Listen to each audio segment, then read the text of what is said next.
In this video, I'm going to be sharing with you the one biggest mistake actors make during auditions.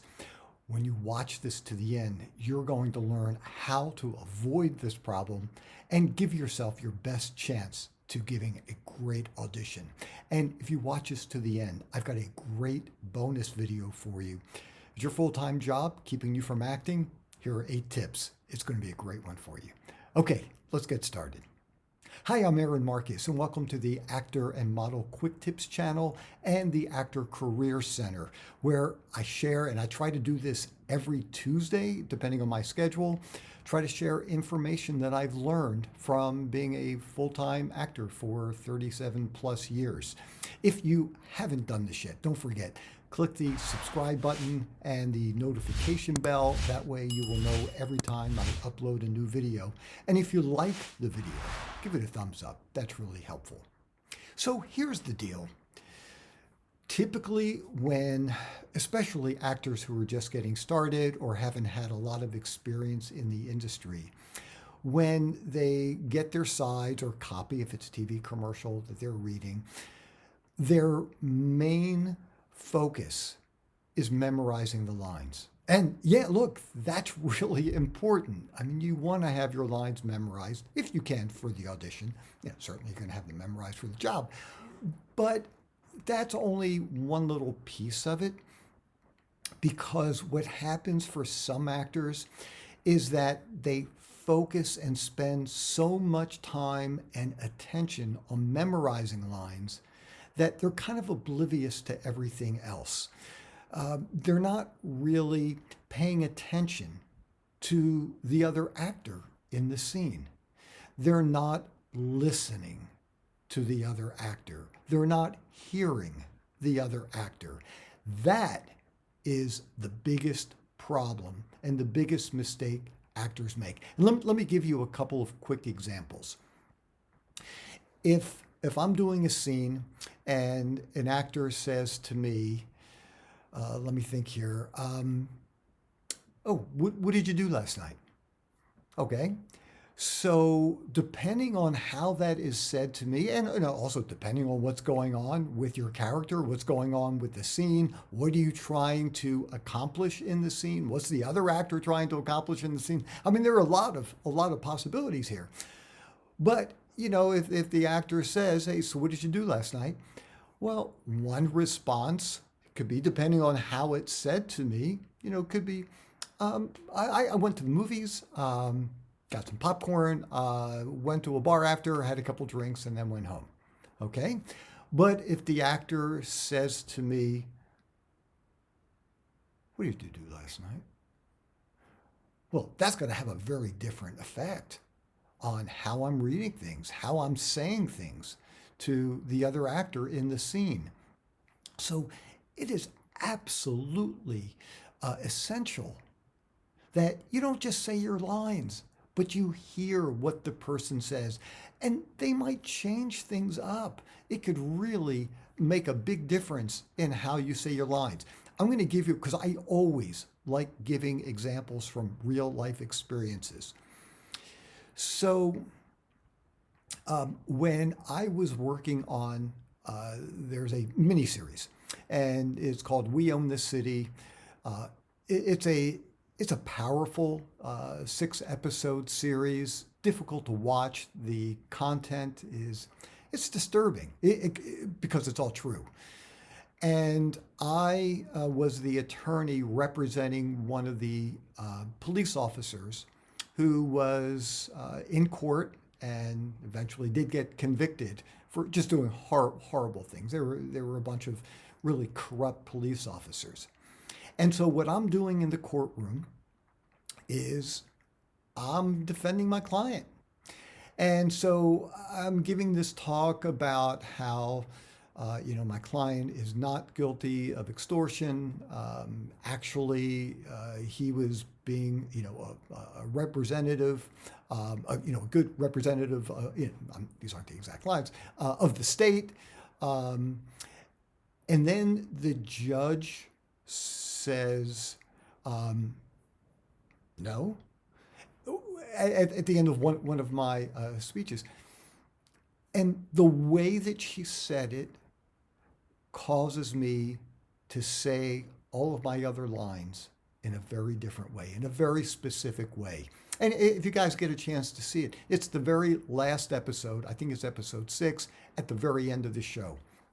And when the judge says no, because what I'm saying, it's a little bit crazy. It's pretty inventive.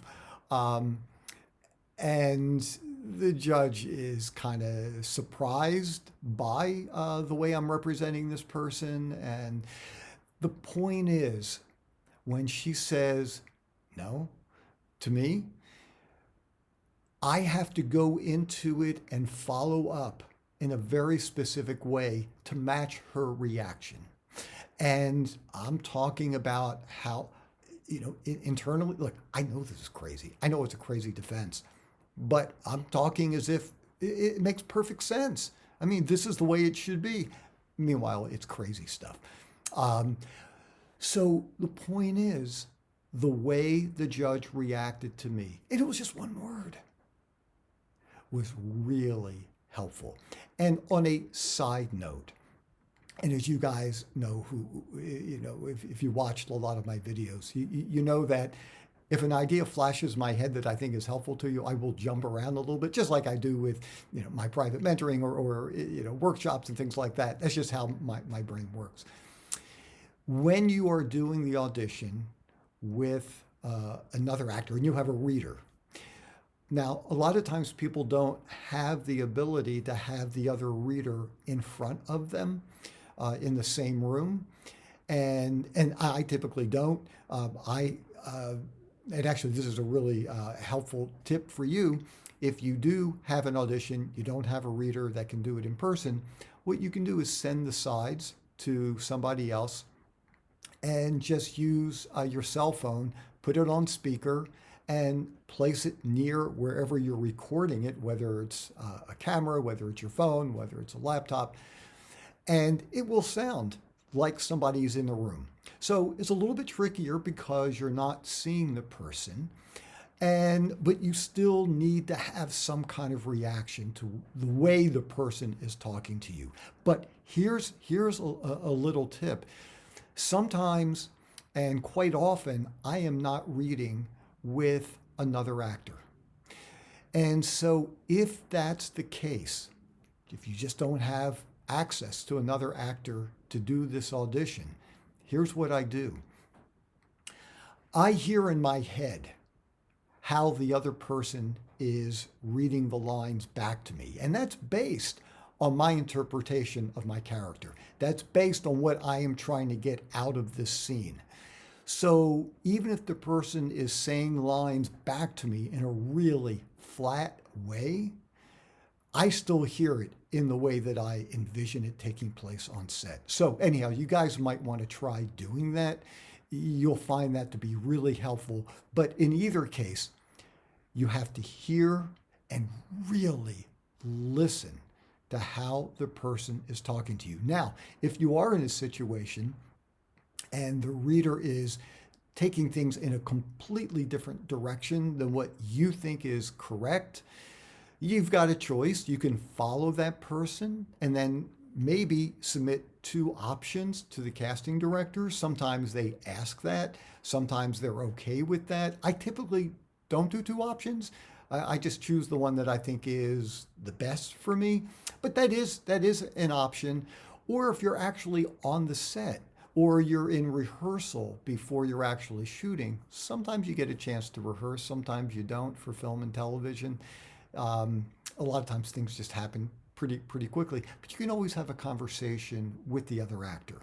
And you can talk about the scene a little bit and share your ideas and listen to what the other person's saying. Once again, listen to what the other actor has to say, and then make a decision on how you want to go with your character. And it's also possible that even before you start doing anything with another actor, if you're on the set, have a short conversation with the director and talk about what your ideas are. Look, they've already heard your initial thoughts because they saw your audition and you presented your thoughts there.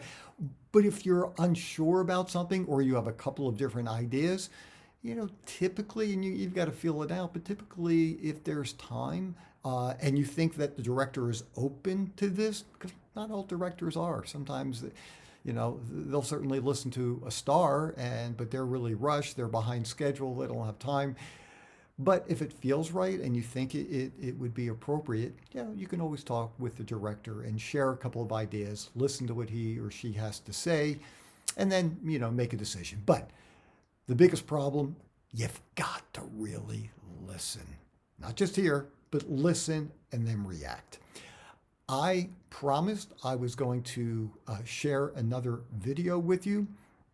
And so if you look up here, you will see the link. It might say the actual name of the video. If not, you'll just see an I, and you can click on that. I think I got the right side up here. If I didn't, it's on the other side, but I think this is right. And yeah, it's, if your full-time job is holding you back from acting, here are 8 really helpful tips. I hope you enjoy it. Please share this link with fellow actors so that, they can learn as well. If you haven't done this yet, just a quick reminder, please click the subscribe button, click the notification bell. And if you have any suggestions, for some audition mistakes, audition problems that you've resolved, that you had for a while, please share it with other people here. That is the whole purpose of having this channel, where we have a group of actors who are helping each other. I'm Aaron Marcus, and I can't wait to talk with you again soon. See ya.